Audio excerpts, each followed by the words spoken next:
комплетната банкарска политика во Република Македонија и строго на нивните повластени фирми, да речеме, да ги дели тие кредити? Господин Цренковски? Па прво, кога ги наведувате примерите на државите, наведете ги коректно. Например, во Бугарија, 90-91 година, отпочнаа реформи. Дојде владата на Жан Виденов и само за една година. Исто така советувањето за промени, и тоа промени за подобро. Дека ќе ги покачат платите, ќе ги покачат пензиите, ќе ги намалат даноците, дека ќе обезбедат странски инвестиции. Само за една година ја доведоа Бугарија до таква хиперинфлација и до таква сиромаштија, што мора да тропаат по вратите на соседните држави и да бараат помош за пшеница за да го прехранат своето население. Има се разбира и други примери, меѓутоа тоа да го ставиме на страна. Што се однесува до вашата конкретна забелешка или прашање, сакам да ви кажам една работа, дека предпријатијата кои што вие ги посочувате, прво, не ги добиле тие пари како што вие велите од банкарскиот систем, не им се поделени. Тоа се пари кои што тие врз основа на кредити кои што ги зеле, а не ги вратиле, со сите камати во изминативе години на кои што се калемеле или таложеле, станале такви какви што денес постојат. Значи не се работи за пари кои што некој ги имал, па некому ги дал. Следна работа. Ние наследивме многу повеќе од овие 5 предпријатија такви какви што ги кажувате во 92 година. Вие од една страна велите нема да им даваме можност да преживеат на тие предпријатија, а од друга страна, токму во својата програма за првите 100 дена, велите ќе ги прекинеме сите стечени постапки. Што е заклучокот? Дека овие предпријатија што ги посочувате, ќе ги затвориме ли, ќе ги ликвидираме ли, ќе ги спуштиме ли луѓето на улица, на завод за вработување? Господин Георгиевски, прво мислам дека господин Цренковски избра многу лош пример Бугарија за споредба, затоа што Жан Виденов, кој го спомнавте, е синоним на СДС овде во Република Македонија, додека таму беше во тоа време друга опозиција која сега дојде на власт и веднаш се забележа промената на подобро. Така што мислам дека тоа не ви е добар пример за спомнување. Вториот момент што го спомнавте, за стечената политика, напротив, борбата на новата влада е битка за секоја фирма, за секоја пропадната или фирма која живее во Македонија, со создавање на нормални услови за живење и екзистирање, не создавање на услови во кои 20 фирми во државата ќе бидат повластени, а другите сите ќе бидат уништени. Меѓутоа, кога сме веќе кај економијата и резултатите од реформите, Светската банка прогласи 22% дека од македонските фамилии според светските стандарди се сиромашни. Дали вие сметате дека имате барем малку одговорност во промовирањето на тие 22% сиромаштија во Република Македонија или за тоа ни крива некоја друга влада, да речеме, од соседите? Веднаш ќе ви одговорам. Кога се бара и се има амбиција да се лоцира одговорноста на Социјалдемократскиот сојуз и неговата влада, треба да се проценуваат работите какви биле тогаш кога Социјалдемократскиот сојуз ја презел одговорноста и каква е ситуацијата денес. Например, вие велите 250.000 невработени во Македонија се на душа или на терет или на товар или на сметка на владењето на Социјалдемократскиот сојуз. Дали вие знаете колку имаше невработени есента 92 година? 190.000, а денеска ги има 250. Значи, со сите ембарга, со сите санкции, со сите реформи, со сите приватизации, со сите стечаи, таа бројка е зголемена за 60.000.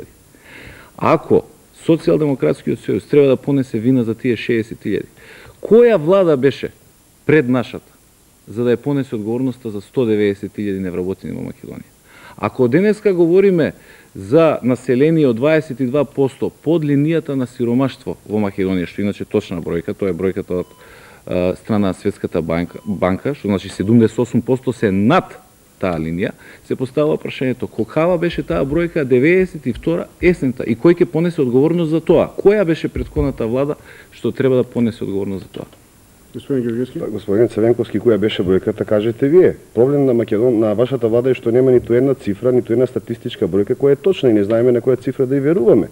Меѓутоа, кога спомнуваме покрај сиромаштијата и невработеноста, еден факт е денеска. Во Македонија не се 250.000 невработени, туку цифрата на вработени и невработени е 317.000 вработени, 315.000 невработени. Тоа е реалната цифра. Тоа е скоро 49% стапка на невработеност.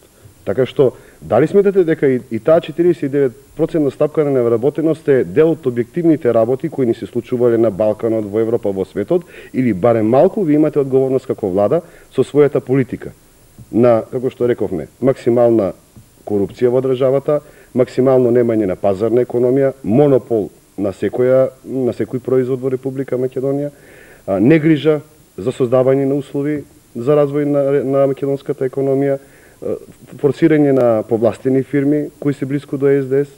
Јас сметам дека проблемот на македонската уништена економија е многу повеќе во оваа место, отколку да речеме да бараме услови вамо или таму.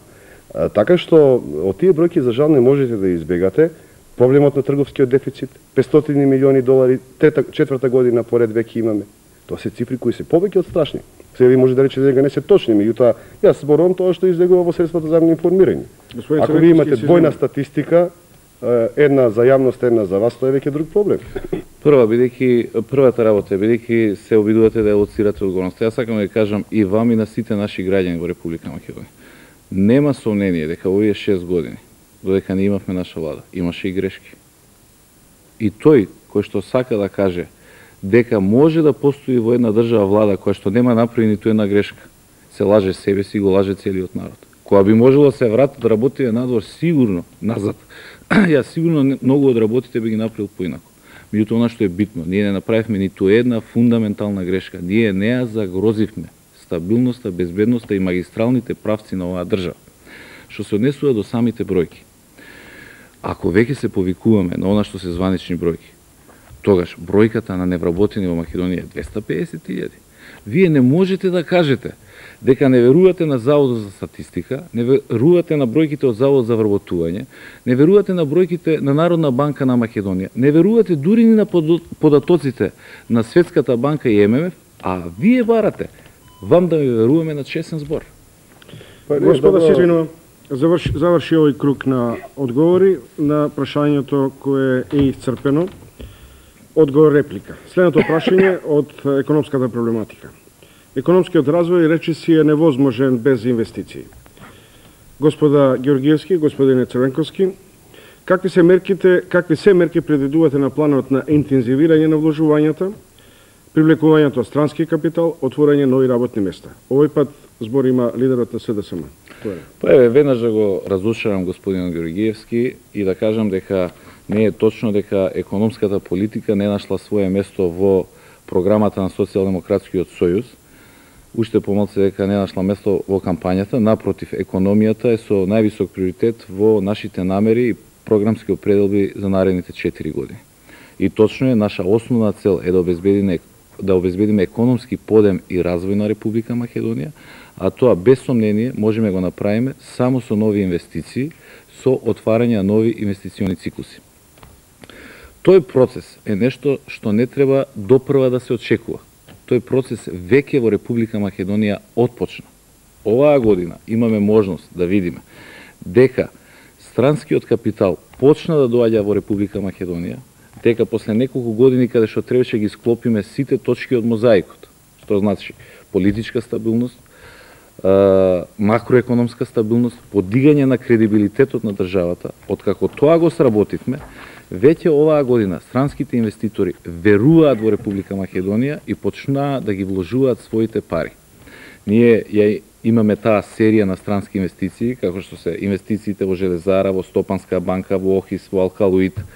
Имаме цела една серија на инвестиции кои што не ја допираат ингеренцијата на владата, како што, например, доаѓањето на странскиот капитал во цементара, во пивара, во низа текстилни фабрики или други предпријатија од различни гранки. Паралелно со ова, веќе го отпочнавме и новиот инвестиционен циклус во градежништвото, во изградбата на патната инфраструктура во Македонија. Оваа година отпочнавме изградба на два големи автопатски правци, тоа е Скопје-Тетово, тоа е Градско-Демир Капија, финансиската конструкција е веќе заокружена, во тек е изградбата на еден од најголемите објекти во целиот регион од тој тип, тоа е хидроелектраната Козјак.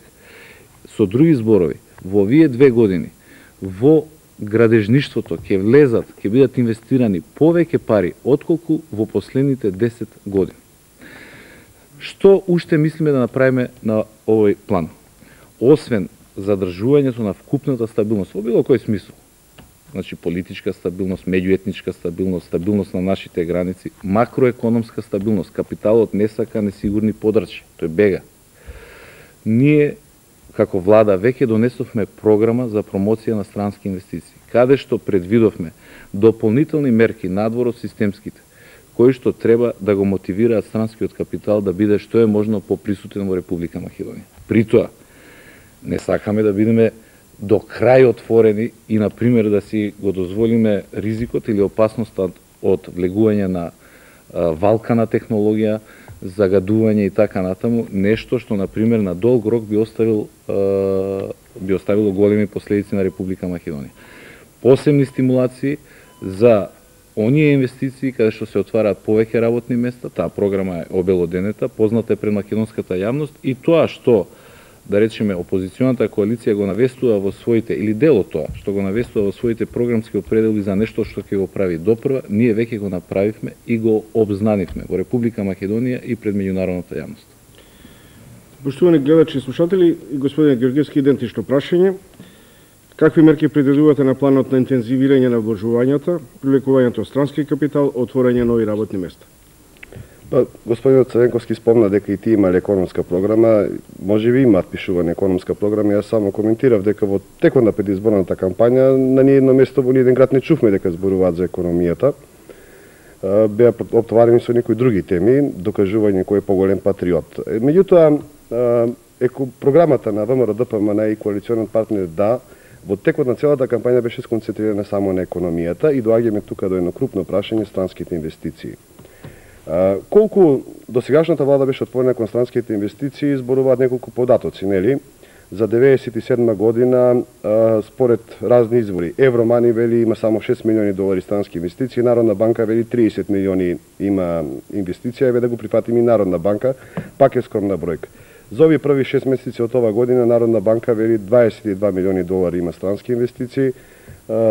Не сакам да дискутирам дека вложувањето во македонските телекомуникации е кредит, а не директна странска инвестиција.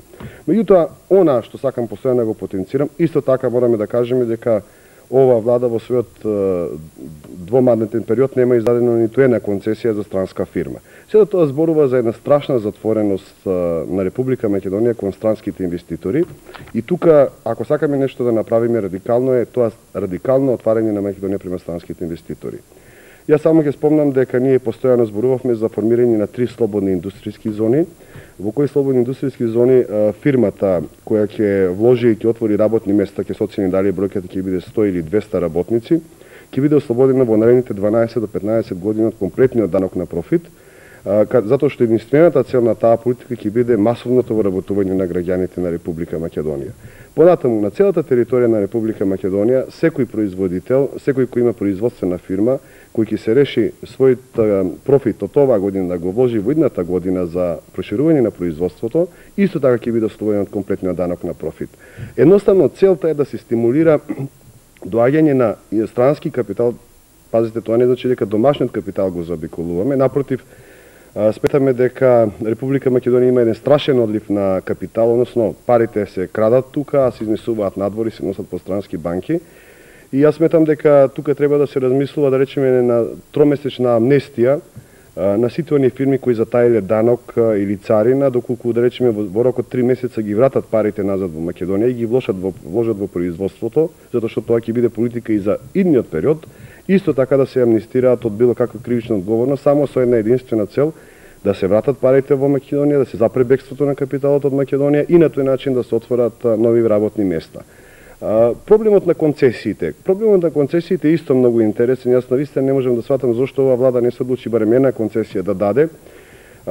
За концесии, да речеме, посебно се заинтересирани фирми за изградба на патишта и за изградба на хидроелектрани. И, да речеме, господинот Црвенковски спомна дека тие влегле во некоја изградба на одредени патни правци во Македонија. Јас длабоко сум уведен во себе дека за Република Македонија ќе беше многу подобро патните правци кои беа почнати да се понудеа на странски концесионери под услов 90% од инвеститори од работата да ја вршат македонски фирми. Ниту Македонија ќе се задолжуваше, ќе го имавме патот изграден, а нели ќе имавме исто така масовно вработување на луѓето. Господин Црвенковски? Одма директно. Например, имавме ние понуда за концесија за патот Скопје-Тетово. Меѓутоа, кредитот беше поповолен. Ние прерачунавме дека парите од патарината се такви и толкави, за да веќе во време на период на грейс, периодот за враќање кредитот, ги вратиме тие пари. Тоа е првата работа. Втората работа. Мислам дека настапувате на начин кој што нема врска со правна држава.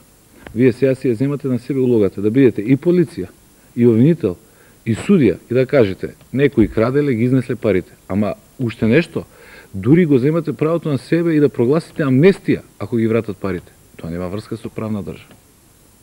Ова дека владеат закони, не ваша одлука или моја одлука, без разлика.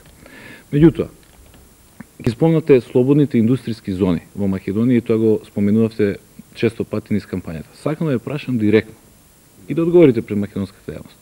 Јас сум чул за ситуации каде што цела држава е прогласена, да речеме, за една таква зона, например Сингапур, Андора и така натаму. Кажете 3 примери низ Европа на континентални, слободни индустријски зони што функционираат успешно. Ако не можете 3, кажете 2, ако не можете 2, кажете 1. Веднаш ќе ви кажам, господин Црвенковски. Полска и Романија можете уште утре да проверите. Проверено е. Можете да проверите Не уште еднаш. функционираат. Господин Црвенковски, ве молам. Не постојат или не функционираат? Не функционираат. А постојат ли Кои? слободни индустријски зони? Слободни индустријски зони кои немаат резултат. Гледате, господин Црвенковски, вие рековте дали постојат. Тие постојат, значи постојат. Колку функционираат, тоа е веќе друг проблем. Оние што ние имаме намера да ги направиме, ќе ги направиме за да функционираат. А инаку слободна индустријска зона е позната економска работа. Така што ако немате вие познавање дека постојат слободни индустријски зони, прошетајте се и до Романија, до Полска, ќе ги видите дека постојат. Каде се во Полска, Романија? Сега каде се? Едната е во близината на Краков. Постојат слободни индустријски зони. Тоа можете да го проверите, утре можете да го проверите. Имате полски амбасадор, имате романски амбасадор, ќе ви кажат. И постојат сегде во светот слободни индустријски зони. Во Америка постојат слободни индустријски зони. Ако вие немате сознание за слободни индустријски зони, навистина вие имате сериозен проблем со економијата. Функционира тоа? Господин Црвенковски? Она што постои се слободни царински зони на големи пристаништа. Ја ве прашав дали знаете пример на континентална слободна индустријска зона во Европа. Не ми ги насочувајте примерите кои што не се соодветни за Македонија. Македонија не е држава со излез на море. Да го ставиме тоа на страна. Го апсолвиравме. Второто прашање. Да зборувате само за ВМРО ДПМН, немаше ли го поставам. Меѓутоа, бидејќи вие цело време зборувате за коалицијата со ДЕА. Да. Сакам да ве прашам, кој е вашиот став околу милиардата долари договорена, односно со склучени договори со земји учеснички, а што е делом на тајна да се обелодени? Вака, господин Црвенковски, јас уште еднаш ќе ви повторам дека слободните индустријски зони постојат и работат, функционираат во многу држави. Проблемот на информирањето е друг проблем и треба да се информирате. Тоа е првата работа. Втората работа, за милиардата долари, јас на почетокот реков дека жал ми е што нашиот коалиционен партнер, македонската телевизија, не најде за склонно да го покани. Така што ако го поканевте овде, ќе имавте прекрасна можност тоа прашање да му го поставите. Инаку, она што сакам јас да ви кажам и можете да забележите од нашата кампања, не беше толку оптовареноста колку пари ќе донесе господин Топурковски во Македонија, колку што бев оптоварен 4 до 5 милиарди што вашата влада ги изнесе од Македонија и што не им се знае крајот во Македонија. Така што јас малку повеќе за тоа зборував во предизборната кампања, отколку кој неколку пари ќе донесе. Мојата главна цел беше колку пари се изнесени од Република Македонија. Тоа беше мотивот. Дали знаете ви колку пари се изнесени од Македонија, господин Црвенковски? Може. Прво дадате апсолутно паушални оценки околу една многу важна и значајна работа. Ако вие знаете некого по име и по презиме, ако имате факти и докази, има единствен легитимен начин, а тоа е да поднесете пријава, да се отвори судска процедура. Тоа е правна држава. Тоа е правна држава што сте ја ставили во собствената програма дека ќе ја градите и ќе ја чувате. Меѓутоа, сакам да констатирам уште една работа. Дека не било деломна тајна само за 2 милиона граѓани на Република Македонија, од каде му се парите на господинот Топурковски. Сега ја заклучувам дека тоа било деломна тајна и за вас. Дека ниту вие не знаете од кои фирми и под кои услови, дали се фирми, односно држави, таму пише во нивната програма, дека тие пари ќе дојдат. Дали е тоа можно? Господин Црвенковски, вие за изнесениот криминал од Македонија ме упатувате на правната држава во Македонија. Ова во смисла на хумор ми го кажувате и сериозно го зборувате. Ако во Македонија постои правна држава, јас навистина не можам што да давам коментари.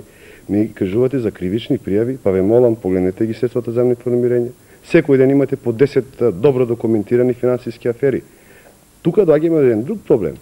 СДС е единствената партија која во својата програма, забележав, нема една реченица за организираниот криминал во Република Македонија. Единствената партија во која не се спомнува борба против корупцијата во Република Македонија. Зарем тоа не ве загрижува вас? Сите зборуваат борба против корупцијата. Од најмалата партија во Република Македонија, да не зборуваме за нашата позиција, борбата против корупцијата, организираниот криминал го ставаат на прво место. Зошто СДС е единствената партија која не го потенцира проблемот на организираниот криминал? Што е организиран криминал? Поврзаност на министер, правосудство и извршител. Тоа е дефиницијата на октоподот кој вие ја дадовте во македонскиот парламент. Зошто тоа денеска не го зборувате? И повторно околу милијардата. Навистина, јас не сум оптоварен, таа милијарда ќе дојде со добра програма кон странскиот инвеститор, милијардата ќе дојде. Проблемот на Македонија е каде се оние 3-4 милијарди кои во времето на вашето владење отидоа од Македонија. Вие верите дека е тоа хипотетичко прашање?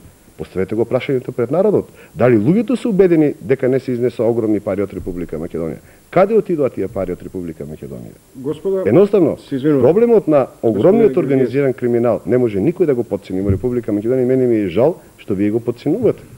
Поштувани гледачи и слушатели на Македонската радио телевизија, веќе кошничка прашања врзани околу економските проблеми. Господата во меѓувреме испија кафе, беа во штабовите, дали имате корекции од штабовите на вашите излагања или на динамичност на разговорите? Па немаме време за толку голем разговор. Добро, следното прашање, поштувани гледачи и слушатели, ова постојано го повторувам затоа што без оглед што емисијава оди од студиото 2 на Македонската телевизија, истовремено се пренесува и на првиот канал на Македонското радио. Овој пат одговара прв господинот Љупчо Ѓоргиевски. На гласачите им се нудат измени во даношната политика, царинскиот систем и порационална буџетска потрошувачка. Како би можеле да се обезбедат доволно средства за буџетот и фондовите, да се обезбеди рамнотежа со реалните потреби во сферите на здравството, образованието, пензиите, воопштата и јавната потрошувачка? Господин Ѓоргиевски, вие сте први. Па, доаѓаме до едно прашање кое коалицијата ВМРО-ДПМН доста го објаснуваше во текот на предизборната кампања, новата даночна и царинска политика. Меѓутоа, нели тука спомнавме како до зголемување на платите на државната администрација, пензионерите, нова здравствена политика. Мислам дека на сите граѓани веќе им е едно јасно, дека нема добри пензии, нема зголемување на плати во државната администрација, нема добра здравствена политика, нема добра образовна политика, доколку економијата ни е слаба. Токму заради тоа, никој не може да вети дека одеднаш ќе се зголемат сите тие плати и пензии, доколку основата, економијата не ја подобрим. Сега, коалицијата на ВМРО-ДПМН и има серија на мерки кои зборуваат за едно зајакнување на економскиот систем во Република Македонија, а како еден мал сегмент, нели, за зајакнување на таа економија во Република Македонија го спомнуваме проблемот на новата даночна политика и проблемот на новата царинска политика. Каква даночна политика?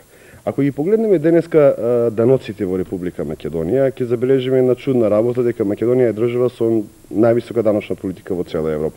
Било кој данок да го погледнеме. Данокот, да речеме, на промет 24%, односно сега е 25%, од 1 јануари, како, нели, според вас системот треба само 24% да биде. Придонесите за платите достигаат до 75% на 100 марки плата. Такви даноци едноставно не постојат во Европа. Затоа ние велиме драстично намалување на даноците во Република Македонија и наместо, нели, даноци од 24% за општа потрошувачка и 5% за храна, ние нудиме и зборуваме за драстично намалување на данокот за промет од 24 на максимум 18% и на храна од 5 на 3%. Посебна политика према данокот, односно придонесите на платите, кои достигнуваат до 75%, што е апсолутно убедлив рекорд во Европа на, нели, придонес на плата, каде што велиме драстично намалување уште во првите неколку месеци од 75% на една стапка од 50%, а во понатамошниот период, нели, и понатамошно намалување на тие даноци. Понатамо, нели, сите даноци кои се посебно за земјоделците, за занаетчиите, исто така ќе претрпат одредени корекции на намалување. Сето тоа го зборуваме во функција на еден подем на македонскиот капитал кој е внатре, мали и средни предпријатија, дуќани, продавници, и запирање на оној секојдневен одлив на луѓе кои бегаат по други држави, Турција, Бугарија, Грција, да го купаат она што овде му е премногу скапо во Македонија. Согласно со тоа е и новата царинска политика. Имено, ако ја погледнеме сегашната царинска политика која владее во Македонија, едноставно постои некој парадокс. Тука има една чудна слика која никој не може да ја објасни. Македонија практично со досегашната царинска политика се онаа што не го произведува во Македонија го штити со огромни, со високи царини, и обратно, се онаа што го произведува во Македонија, да речеме земјоделскиот производ, секоја година го слободува да влезе во Македонија со многу минимални царини. Едноставно не можем да ја препознаам логиката, зошто таква логика. Сето тоа го правиме во функција на стимулирање на внатрешниот капитал, да се развиваат дуќаните, бутиците, малите, средните продавници овде во Македонија, да се запре одливот на македонски граѓани кои одат во странство, и верувам дека една ваква политика во даночната и царинската сфера за неполна година ќе направи бум во отварањето на илјадници продавници во Република Македонија и останување на капиталот овде во Македонија. Господин Црвенковски, идентично прашање, како би можело да се обезбедат доволно средства за буџетот и за фондовите, да се обезбеди реална рамнотежа со потребите на здравството, образованието, пензиите? Видите, политиката на даноци, царини и воопшто фискална политика е исклучително значајна за секоја држава. И тука треба таа многу внимателно и многу стручно се води. Наша опредба исто така постепено намалување на даночното оптеретување на стопанските субјекти и на граѓаните. Меѓутоа, на начин, во форма и со динамика, кои што нема да го загрозат она што значи на општествена надградба во Република Македонија. Бидејќи грешки на овој план не сме да се дозволат. Буџетските дефицити или дефицитите во фондот за пензиско инвалидско или во фондот за здравство на крајот секогаш се ефектуираат или имаат за последица или доцнење на плати во тие сфери или оневозможување се врши основната функција, а сите ќе се согласиме дека таа функција е исклучително важна за секоја држава, па и за Република Македонија. Ние веќе спроведовме на реформа на даночниот систем во 1993 година, исто така е на реформа на царинскиот систем, со новиот закон за царини, со новиот царински тарифар. Ова сето го направивме на тој начин што го прилагодивме нашиот даночен систем кон земјите со пазарна економија, кон кој што се стремиме, и се разбира на начин кој што не да ќе не ги затвори, туку не ги отвара вратите еден ден да станеме и самите членки на Светската трговска организација, што е исклучително значено за секоја држава, а за држава со мала економија како што е Република Македонија посебно. Исто така тука да немаме илузии дека маневарскиот простор е апсолутно широк и отворен и дека може да се водат политики од било кој тип, бидејќи со потпишувањето на пример на спогодбата за економско-трговска соработка со Европската унија, ние веќе сме превзеле некакви обврски и во тој смисол нели целокупното интегрирање на нашата држава кон Европската унија, тоа значи дека има јасно зацртан правец кој што треба да го следиме ако сакаме да ги оствариме тие стратешки определби. Меѓутоа, она што сакам да го потенцирам е дека следниот голем чекор на овој план е законот на додадена вредност или ВАТ системот, кој што закон е веќе целосно подготвен, тој е правен заедно со меѓународни експерти, со експерти од Светската банка, и морам да ви кажам дека нивото на даночните стапки тука апсолутно не може да биде предмет на проценка на партиски штаб или политичко раководство на една партија. Тука треба да се изведе на многу конкретна математика, бидејќи грешка на тој план веднаш создава проблем кој што не може после тоа лесно да се разреши во другата сфера. Да не заборавиме, ние имаме 230.000 пензионери во Македонија, кои што секој месец со право ја очекуваат својата пензија. Ние имаме 67.000 луѓе кои што ја имаат својата екзистенција како буџетски корисници. Тоа е администрацијата, тоа е образованието, тоа е војската, тоа е полицијата. Имаме 24.000 луѓе вработени во здравството. И она што мора да се има во предвид е да се има секогаш една сразмерност помеѓу она што значи даночно растретување и со она што значи недозволување да се создаде проблем во оваа друга сфера која што е исклучително важна за Република Македонија, која што е исклучително важна за секое семејство, за секој граѓанин на оваа држава. Тука имаме ние еден сериозен концепцијски спор со господинот Црвенковски, кој постојано е уверен дека високите даноци значат полн буџет и полни фондови.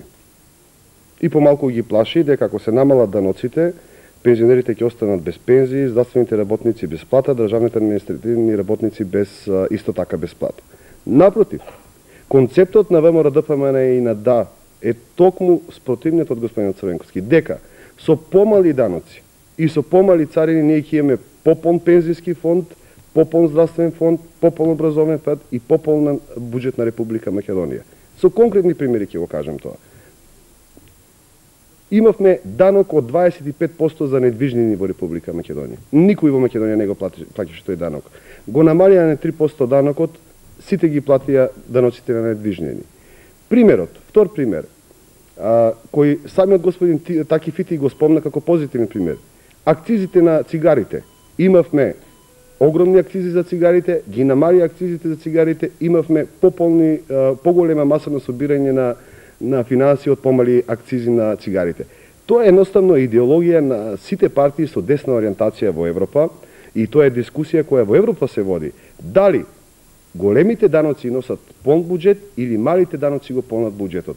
ВМРО-ДПМН, Демократската алтернатива, одат со идеја дека помалите даноци прво ги спомнуваме во функција на борба против корупцијата. Ако имате мали даноци, мали царини во Република Македонија, го избегнувате моментот на корупцијата. Нема потреба од корупција од мито. И вториот момент, сите ќе бидат помотивирани да го плаќаат тој мал данок и на тој начин се стимулираат, се развијат фирмите, а во исто време вие го полните пензискиот фонд, го полните здравствениот фонд и го полните конечно буџетот. Господин Црвенковски? Па едноставно, самиот факт што наведувате пример спомнат и спроведен од страна господинот Таки Фити, министер за финансии, говори дека ние тоа го правиме. Меѓутоа, тоа не може до апсурд. Тоа не значи дека ако бидат даноците сведени на минимум, на нула, дека буџетот ќе биде најполн. Тука има мерка во целата работа. Тоа ќе го илустрирам на конкретен пример. Вие велите ќе ги намалите давачките на платите од 75% на 50%. Да. Тоа значи сосема соодветно на тоа структурата на придонесите ќе оди надолу. Да. Денес стапката на пензиско инвалидско осигурување е 20% на нето платата. Так. Со вашата мерка таа ќе се намали на 13,66%. Тоа е месечен минус во фондот за пензиско инвалидско осигурување од 12 милиони германски марки. Годишно тоа изнесува 144 милиони германски марки, тоа е повеќе од 2,5 пензии кусок во касата на фондот за пензиско инвалидско осигурување. Сега ќе ви објаснам како ќе ги најдеме парите. Вие заборавате на парадоксот на вашата политика. Вие каква имате ситуација денеска во Република Македонија? Имате фирми кои за своите вработени плаќаат 75% давачки и со најновата ваша мерка имате фирми кои плаќаат 0% давачки за вработување, така? Вие таа мерка ја направивте. Онаа што ние ќе го направиме е средна вредност. Не парадоксална ситуација некој да плаќа 75%, а друг да плаќа 0%, туку средна вредност од 50%. И ќе имаме реално пријавување на вработените. Второ, имаме маса на фирми во Република Македонија кои се повластени и се ослободени од плаќањето на своите давачки. Зошто да се ослободува таа давачка? Едноставно, тоа е концепцијски судар, тоа се концепцијски разлики и јас ви уверувам дека со помалата даночна политика и со помалата царинска политика ние ќе го стимулираме на прво место вработувањето, пријавувањето, редовното пријавување на вработените и на тој начин нема да има никаква разлика ниту во пензискиот фонд, ниту во здравствениот фонд, а уште помалку во буџетот. Едноставно, примерите дека тоа функционира во цела Европа, можеби подалеку, се многу бројни. Со мали даноци се елиминира криминалот, се елиминира корупцијата и се стимулира средната фирма, малата фирма, големата фирма да не се чувства како криминалец во сопствената држава. Господин Црвенковски? Господин Георгиевски, еве каде е грешката во вашата логика. Ако вие мислите дека со намалување на стапката на придонес непријавените ќе се пријават, сакам да ви кажам дека со нулта стапка, каква што сега понудивме со законот, дефинитивно сите ќе се пријават. Значи, тоа што имало за пријавување е пријавено. Тоа е првата работа. Втората работа. Ако на тоа сметате дека со поголема вработеност ќе ја пополните дупката во фондот за пензиско и инвалидско осигурување, сакам да ви кажам дека во истиот момент кога ќе ја донесете мерката за намалување на стапката за придонес од 20 на 13,66%, вие треба со просечна плата од 300 марки и таа стапка нова од 13,66%, да вработите во истиот момент 300.000 луѓе во Македонија, за да не се јави дефицит во фондот за пензиско инвалидско осигурување. Овие сите пресметки не ги правиме ние во партискиот штаб на Социјалдемократскиот сојуз. Овие сите пресметки ги правиме со стручњаци, со експерти на меѓународни финансиски институции. И ова е навистина едно многу сериозно прашање, каде што не можете да влезете во варијанта на ветување, да му го кажете на секого она што сака да го слушне.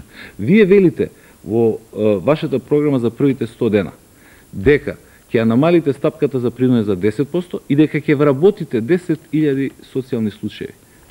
Дупката во фондот за пензиско како ќе ја надокнадите? Едно со друго не оди, не држи вода. Господине Црвенковски, примерот за кој зборува коалицијата на ВМРО-ДПМН и да функционира во многу држави во Европа. Примерот на 75% придониси на платите не функционира нигде освен во Македонија. Тоа е, да речеме, праксата. Меѓутоа, вие покажувате една загриженост за буџетот посебно. Јас ќе ве запрашам, се извинувам. Цела година наназад целата македонска јавност беше преокупирана и со начинот на собирањето на даноците и на царините, меѓутоа уште повеќе со трошењето. Проблемот на новата влада ќе биде начинот на трошењето, а сметам дека и проблемот на вашата влада беше начинот на трошењето.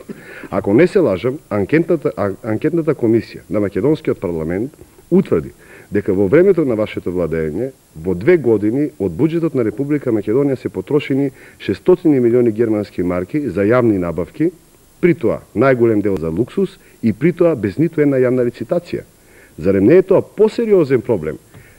Проблемот од што ќе се собираат даноците и царините е едниот проблем. Вториот проблем кој е многу позначен, одговорноста на владата како ќе ги потроши тие пари. А токму на прашањето како се потрошени тие пари од 2 годишни буџети на Република Македонија, мислам дека вашата влада многу сериозни и штети претрпи.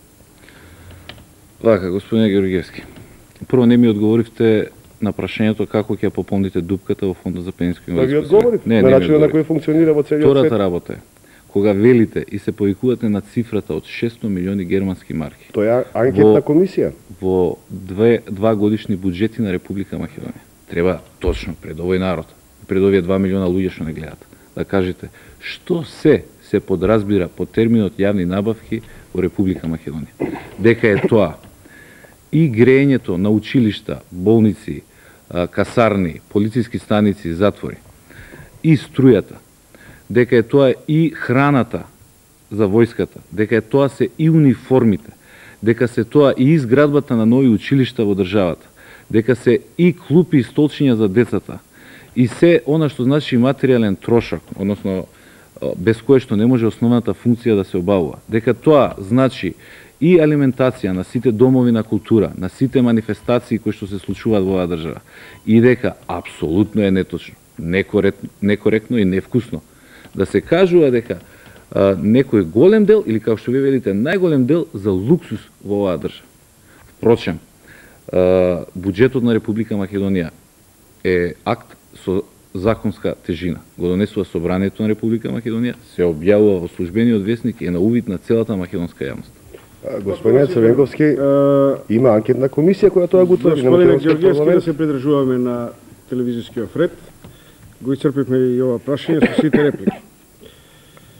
Би рекол условно дека се враќаме на една нова серија прашања врзана повеќе за политичките аспекти.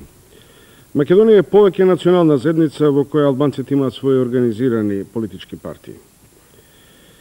Кои се условите за стабилни меѓунационални односи? Господин Црвенковски. Видете, политиката на планот на меѓунационалните односи или меѓуетничките односи во Република Македонија, што ја застапува Социјалдемократскиот сојуз, е сосема јасно декларирана и промовирана.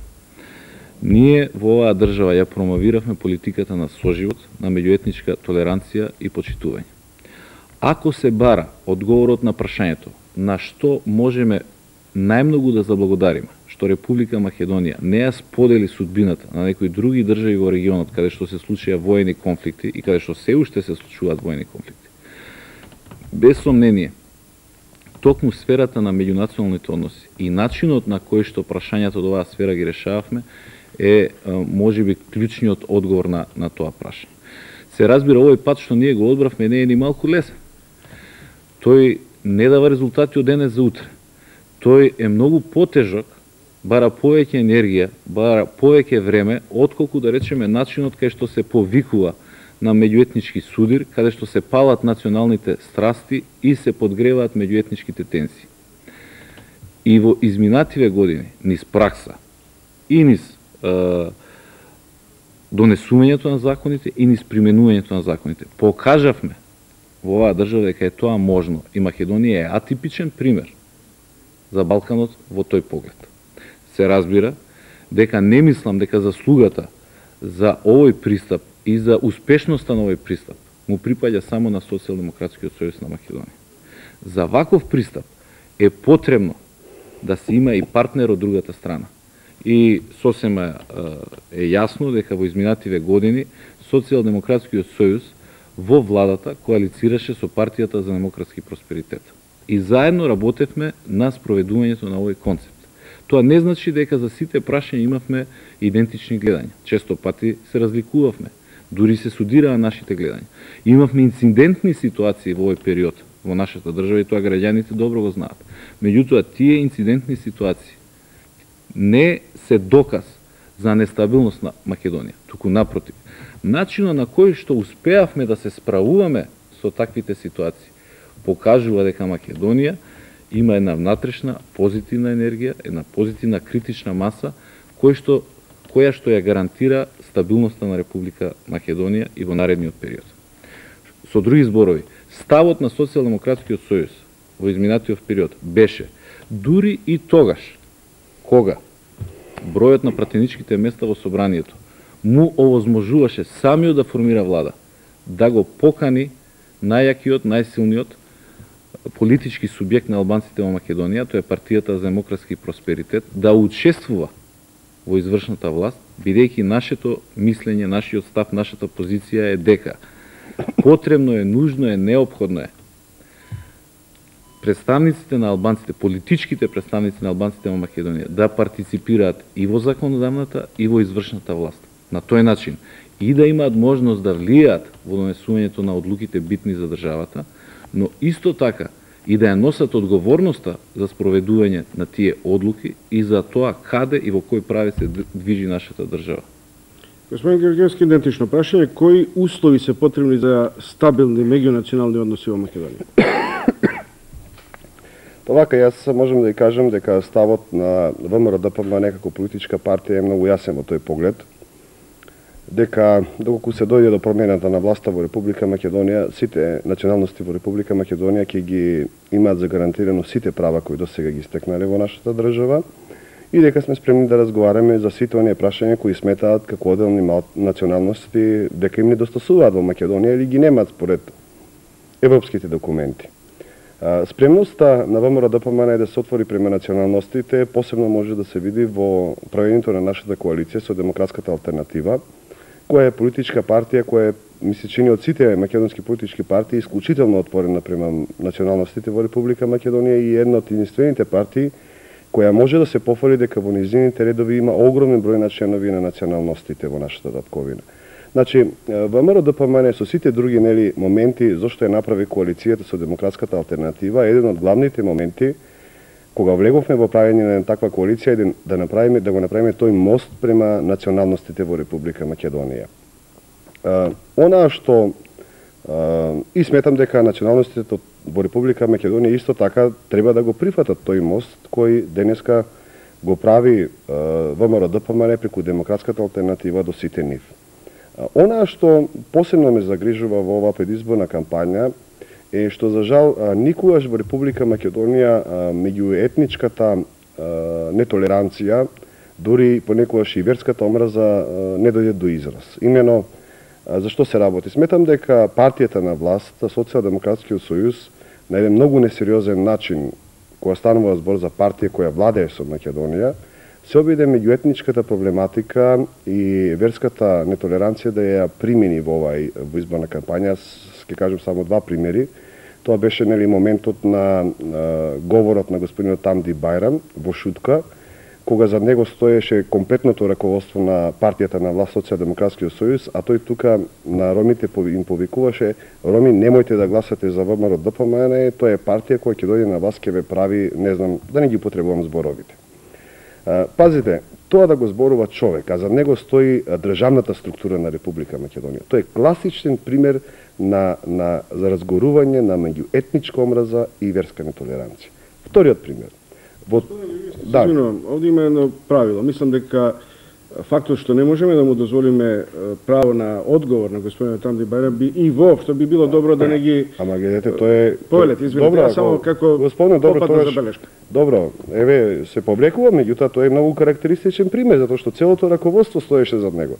Вториот пример е на јавна институција во Штип, беше напишено "Смрт на турците", а долу потпис ВМРО-ДПМН. Па ве молам, кој граѓанин во Република Македонија може да помисли дека ВМРО-ДПМН може да пишува такви пароли, а дотолку повеќе интересно што активистите на СДС после направија фотокопија и во секој ромско мало и турско мало отидоа со ваквите пароли. Едноставно, јас навистина сум зачуден што е на партија која треба да покажува сериозност во секое време, партија која има чувство за одговорност за оваа држава, затоа што владеела со таа држава, во својот паничен страв дека ќе ги изгуби изборите, се фрли на картата на верската нетолеранција и меѓуетничката омраза во Република Македонија, што јас можам да ви кажам во старт ја одбивам и сметам дека тоа треба да биде една за секоја завршена во Македонија и никогаш веќе таква кампања да не правиме. 3 пати по 1 минута право на реплики поодделно. Господин Црвенковски први. Господин Георгиевски се обидува да одлече дискусијата на друга страна, ја ќе ја вратам назад. Прво, не го кажа Амди Бајрам, туку вие, господине Георгиевски, во една прилика тоа, дека не може со националниот весник и националната куќа да владеат еден турчин и еден влав. На вашите митинзи од првите луѓе на вашата партија беше кажано и од вашиот кандидат за претседател на држава дека ќе ги подсечете канџите на албанскиот орел. На вашите митинзи беше кажано дека во Македонија ќе има толку џамии колку што во Албанија има цркви. И тоа го памети овој народ. Не беше кој знае колку одамна да не се сеќава. Меѓутоа, јас сакам да ја прашам директно. За концептот што ние го промовираме и за кој што се залагаме во Република Македонија, тоа е концептот на соживот и меѓуетничка толеранција. Ние, меѓу албанците, го најдовме нашиот партнер. Тоа е партијата за демократски просперитет.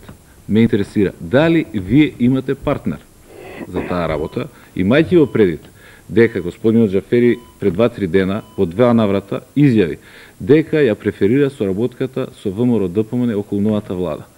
Дали вие тој предлог од господинот Џафери го прифаќате или не? Дали е тоа вашиот партнер меѓу албанското политичко тело во Република Македонија? Видете, господине Црвенковски, прво на малите прашања. Јас реков дека со Нова Македонија не може да владе еден тучинен влав.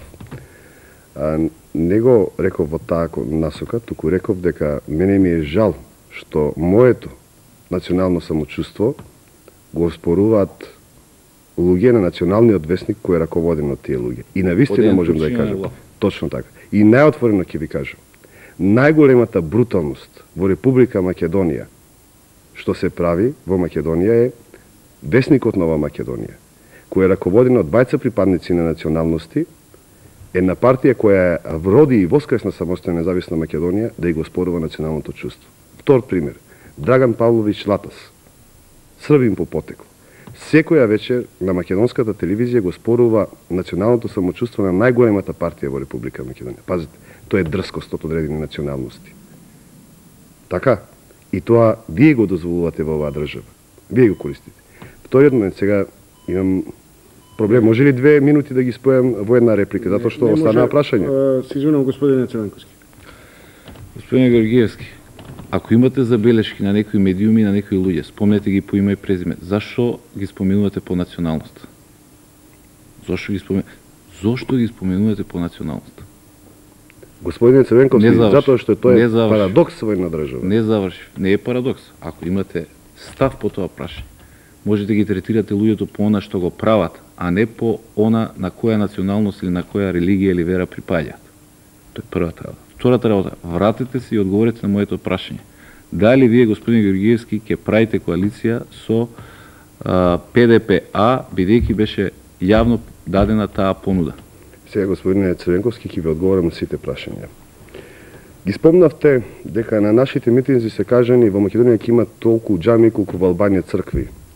Оваа изјава беше спомната господинот Владимир Голубовски, господинот Владимир Голубовски е сега член на вашата влада. Ако не се лажам, советник во Министерството за сообраќај или градежништво, така? Не е така. Така е. Сега, прашањето за учеството на албанските партии. Мене ме интересира едно прашање, господине Црвенковски. Што е тоа што е подобро кај ПДП од ПДП-а? Зарем заборавивте дека ВМРО-ДПМН дека беше во парламентот, ДПА не постоеше ко партија. Нашиот главен конфликт беше со ПДП во тоа време. А ако што беше конфликтот? Вашиот заменик министер за правда прогласи Илирида во Македонија. Вашиот амбасадор во Данска зборуваше дека во Македонија ќе има крв до колена. Така? ПДП беше таа партија која го бойкотираше референдумот, го бойкотираше гласањето на уставот, го бойкотираше пописот.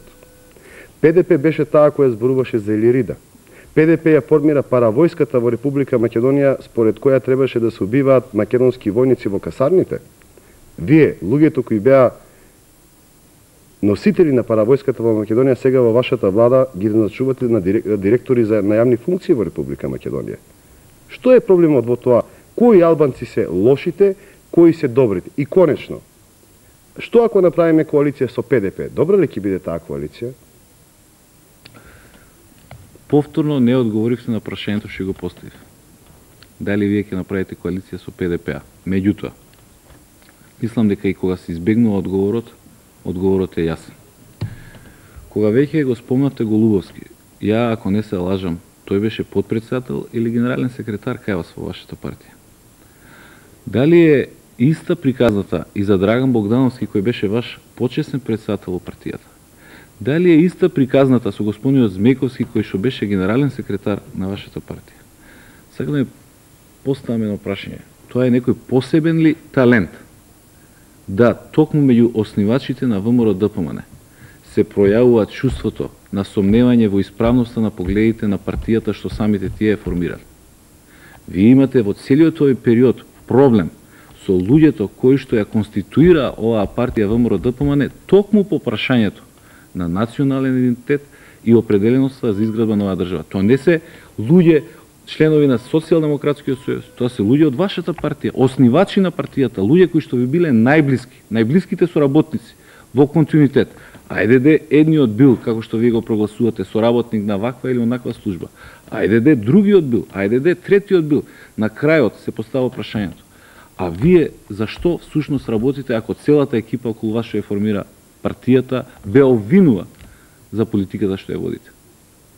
Господине Црвенковски, проблемот на расколите во партиите, мислам дека е сериозен проблем и кај СДС. Јас ќе ве потсетам дека вие 90-та година имавте Сојуз за Македонија, па го растуривте Сојузот за Македонија. Ќе ве потсетам дека многу носители на вашата програма и политика ги нема. Фрчковски и Јане Милјовски. Така што чистките и промените во СДС се многу посериозни отколку оние во ВМРО-ДПМН. Меѓутоа, да се вратиме на прашањето на односот према албанците и албанските партии, кои го наметнавте. Сметате ли вие дека во Македонија има честни или нечестни албанци? Сметате ли дека има албанци кои се непријатели на Македонија и пријатели на Македонија? И конечно не ми одговоривте. Што е со ПДП? Партија со која вие 8 години коалицирате, господин Црвенковски. Јас ќе ве потсетам на една работа. 90-та година ПДП се согласуваше да влезе во коалиција со ВМРО-ДПМН само со 2 министра. Јас ја направив тогаш најголемата стратешка грешка, не ги прифатив министрите, 20 министри на ПДП. Вие, за да формирате влада, подоцна им дадовте 5 министри. И тоа функционира до ден денеска. Значи, таа концепција ја промовиравте вие. И ВМРО-ДПМН денес нема да дозволи некој да го уценува по таа насока. А јас можам да ви кажам дека првата партија албанска на која ќе понудиме коалиција, ако имаме потреба од противници, ќе биде ПДП. И се надевам дека нема да ни се лутите во таа насока. Се извинувам, го отворите прашањето на коалицирањето и ако постои такво прашање, јас би си земал за право да ја продолжите можната реплика на прашањето кој со кого би коалицирал, односно може ли да се формира една влада без представници од релевантните политички партии на албанците и со кого од нив би коалицирали. Овој момент вие имате право. Се извинувам, ова е дополнително прашање. Не, тоа е исто прашање, меѓутоа го отворивте. Имате право на прашањето. Уште по една минута. Уште по една минута. Па тоа е она што го кажав јас. Нема да дозволиме овој пат заради некој отпор во ВМРО ДПМН господинот Црвенковски повторно да формира влада. И не ја гледам разликата меѓу ПДП и ДПА дефинитивно. И ве молам, одговорете ми што е тоа што е доброто кај ПДП кога ги имаме сите овие работи и што е во истото тој контекст лошото кај ДПА, односно полошото од ПДП. ПДП е носител на политиката на идентизам во Македонија. Тој обнови таа политика. Тоа се луѓе кои прогласуваа или да седат се ваши министри, амбасадори и заменици министри. Од каде тие етикети? И целиот тој проблем на правење на коалиција отвора еден проблем кој е многу сериозен за Македонија. Во суштина многу несериозен. Господинот Црвенковски си дозволува ВМРО ДПМН ги прогласува за бугарофили. Пред првиот изборен круг ДА беа прогласени за југоносталгичари, ДПА се прогласени за непријатели на државата. Па ве молам, ако три крупни политички субјекти според вас се непријатели по дефиниција на Македонија, кој остана да ја чува Македонија тогаш? Само луѓето околу СДС? Ве молам, немојте да се докажуваме кој е поголем патриот и кој е поголем македонец. Прво, господин Георгиевски, никогаш на памет не ми паднало. Сите оние граѓани во оваа држава што гласале, било сега во првиот изборен круг, било на кој било избори до сега во Република Македонија за ВМРО ДПМН, да ги прогласнам за бугарофили. Нити пак ми паднало на памет за бугарофили да ги прогласам членовите, самите членови на политичката партија ВМРО ДПМН. Денеска јас со вас лично разговарам. Вас ви ги поставував прашањата или со вас полемизирам. А што се однесува до вас лично, имајќи предвид се што имате од ваша страна кажано, напишано, било како изјава, било како став, било како есе и така натаму, без трошка совест, таа тема ја отвара. Околу второто прашање, која е разликата помеѓу ПДП и ДПА? Немам намера да коментирам. Целата македонска јавност има можност ката дневно да ги слуша ставовите и на едната и на другата политичка партија. И самата може да констатира кои се разликите. Ја не говорам дали се некои честни или нечестни албанци. Дали некои албанци ја сакаат државата на јас, многу едноставно прашање постои. Ние си го најдовме партнерот со кој што можеме да работиме на заедничкиот проект. Тоа е соживот и меѓуетничка толеранција. Тоа е ПДП. Јас само ме прашав дали вие си го најдовте партнерот од ваша страна. И втората работа, ако вие велите дека првата партија на која што ќе понудите коалиција е ПДП, вие се што сте кажале на сметка на коалицијата СДСМ-ПДП во изминатите години, едноставно сега го бришите, а вие знаете што се имате кажано на таа адреса. Господа, ги сега имаме ли право или тоа завршува? Можеме да се договориме джентлменски, ако сакате можеме да го продолжиме. Но ако не, тогаш поштувани гледачи и слушатели, уште 30 на минути ќе трае телевизискиот дуел Георгиевски-Црвенковски. При крајот од серијата прашања, едно кое е концентрирано и произлегува, би рекол условно, од слоганите, од мотивите, од мотата на двете партии, бидејќи предпоставуваме дека тие ги интегрираат на еден или на друг начин програмските и политичките убедувања и понуди. Значи, Македонија е соочена со различни спротивставени концепти и опции во низиниот развој. Мотото на ВМРО ДПМН е за промени.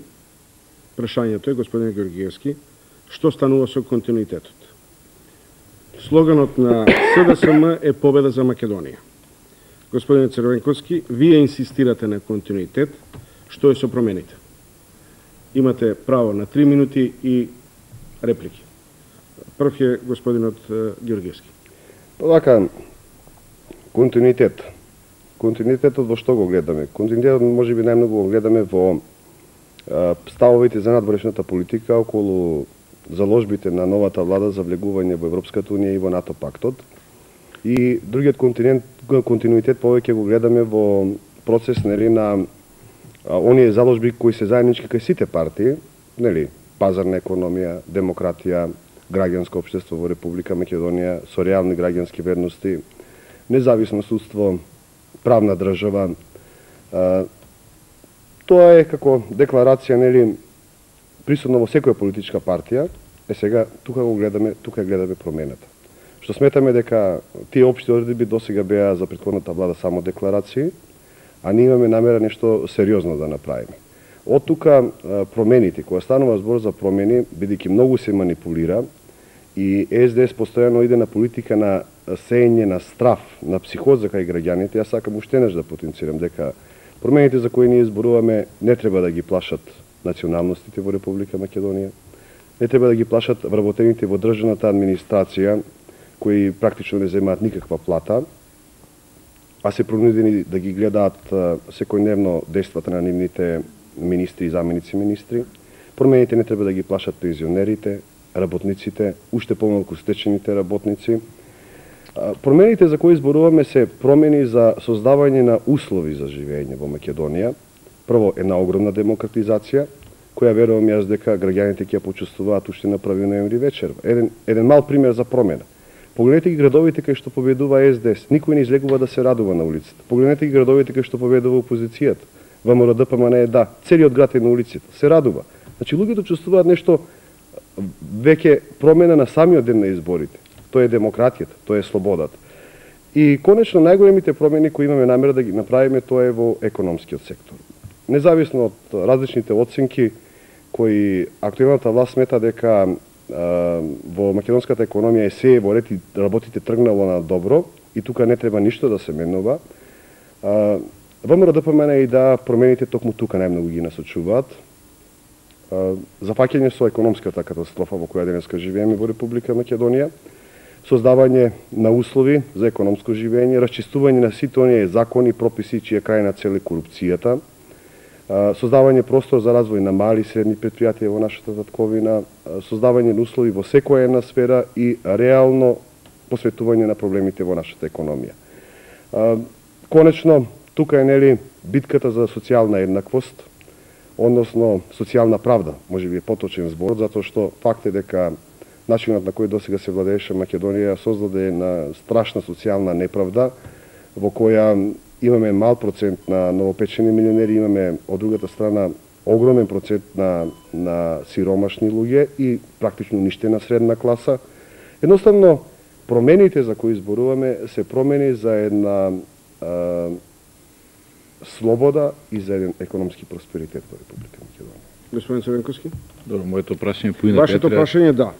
Победа за Македонија, инсистирате на континуитет, што е со промените? Точно е, ние инсистираме на континуитет, меѓутоа не на континуитет кој што значи статус кво, туку континуитет на и за промени. Впрочем, што ние правевме во изминативе 6 години, додека носевме одговорноста за власта во оваа држава, ако не промени? Се менуваше целиот политички систем, се менуваше целиот економски систем, се создаваа нови државни институции кои што требаше да значат нов атрибут на државноста на Република Македонија. За да се види точно што се е променето, можеби треба да се направи споредба на сликата што е денес Македонија и што беше есента 1992 година. И без сомнение, ако се бара зборот кој што најдобро ќе ги отсликува овие збиднувања во овие 6 години, тоа е всушност зборот перманентни промени. Ние донесовме преку 700 закони во овие 6 години за најразлични области. Значи се менуваше целото општество, се менува односите. Меѓутоа, нема среќа, нема напредок